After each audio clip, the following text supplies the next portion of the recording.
สวัสดีพี่น้องฝั่งลาวฝั่งไทยเนาะถือว่ามื้อนี้บ่าวยอดกะจะมาถ่ายภาพบรรยากาศที่ตื่นเช้ามาเนาะบ่าวยอดกะจะลุกมานึ่งข้าวว่าซั่นจ้ะพี่น้องนี่คือภาพบรรยากาศเนาะที่แบบว่า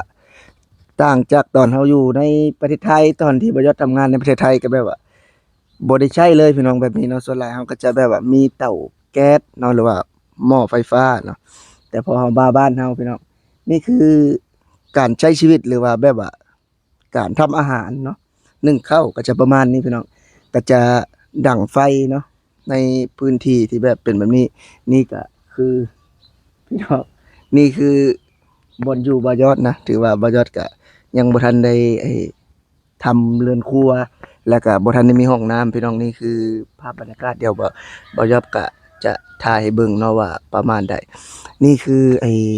ภาพบรรยากาศเนาะ ตอนนี้บอยอดก็ยังลุกมานึ่งข้าวว่าซั่นๆพี่น้องกำลังจกข้าวเย็นในเมียจกข้าวเย็นเสร็จอันนี้สภาพเฮือนครัวเนาะเฮือนครัวที่แบบว่าบอยอดใช้ตอนที่บอยอดออกบ้านครั้งแรกแล้วเนาะถือว่ามันบ่ได้อยู่ดนแล้วพี่น้องถือจะเป็นแบบว่าค่อนข้างที่จะหกเนาะนี่คือภาพบรรยากาศเนาะนี่คือภาพบรรยากาศข้างในพี่น้องถ้าหากว่าฝนตกเขาก็จะได้เข้ามาอยู่ในนี่เนาะแบบว่าเป็นอีกหนึ่งอย่างที่คนไทยอาจจะบ่เคยเห็นเนาะนี่คือวิถีชีวิตของคนบ้านนอกนะพี่น้องก็จะประมาณนี้เนาะเมื่อก่อนนี้บ่าวยอดก็เลี้ยงหมูเนาะก็จะมีแบบว่ามันเป็นร่างอะไรพี่น้องแบบว่าเฮาบ่ได้อยู่นะเฮาบ่ได้เลี้ยงเนาะเมื่อก่อนก็จะเลี้ยงอยู่นี่พี่น้องเลี้ยงอยู่นี่นะเมื่อก่อนเนาะนี่คือสภาพพี่น้องเนาะนี่ก็บ่าวยอดเลี้ยงหมูนำเนาะเลี้ยงเป็ดเลี้ยงไก่เมื่อก่อน นี่ก็จะเป็นทางด้านหลังเนาะทางด้านหลังบ้านของบ่ยอดพี่น้องนี่เนาะถือว่าการใช้ชีวิตเนาะในฝั่งไทยพี่น้องเฮาก็ใช้ชีวิตแบบว่าสะดวกสบายแบบว่าเป็นอีกหนึ่งอย่างที่เฮาไปแล้วบางคนก็ติดเนาะคือบ่ยอดมาก็มาดังไฟนึ่งข้าวแบบนี้เด้อพี่น้องเด้อบ่ได้มีเตาแก๊สเนาะถือว่ายังอยู่บ่ยอดก็อยู่บ้านนอกพี่น้องถือว่าห้องน้ำก็มีก็ต้องอาบน้ำอยู่หม้องนี้เนาะนี่เนาะได้น้ำที่นี่แล้วก็อยู่นี่แล้วก็อาบน้ำเนาะเพราะว่าบ่ยอดบ่อยากขึ้นไปเฮือนใหญ่นะเพราะว่ามันก็ไกลกันเติบเนาะถ้าหากจะไปเข้าห้องน้ำอาบน้ำอยู่พุ่นก็เลยแบบว่าได้น้ำอยู่นี่ก็อาบอยู่นี่เนาะตอนนี้ก็ดั่งไฟพี่น้องเนาะคนไทยเนาะหรือว่าพี่น้องที่อยู่กรุงเทพอาจจะบ่ได้ชมภาพบรรยากาศแบบนี้แล้วเนาะที่แบบว่าเป็นภาพบรรยากาศเก่าๆที่หลายคนเนาะที่คนอยู่ต่างจังหวัดเข้าไปในเมืองแล้วก็อาจจะบ่ได้ชมแบบว่าหรือว่าบ่ได้มี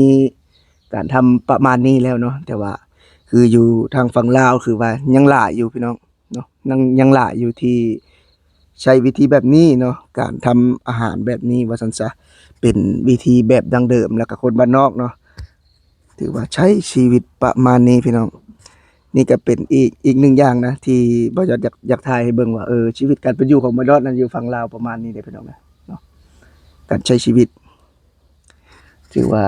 แต่ละมื้อเนาะเฮาก็ทำอาหารหรือว่าการกินก็อยู่ประมาณนี้เนาะพี่น้องถ้าหากว่าเฮาจะไปอาบน้ำหรือว่านี่ก็คือห้องน้ำของบ่ยอดเนาะห้องน้ำของบ่ยอดประมาณนี้เลยพี่น้องนี่คือ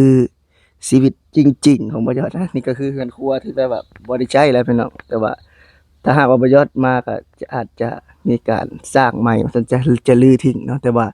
ปัจจุบันนี้คือบ่ยอดยังบ่ได้มาอยู่เป็นหลักเป็นฐานก็ยังจะกลับไปทางฝั่งไทยคือเก่าเนาะ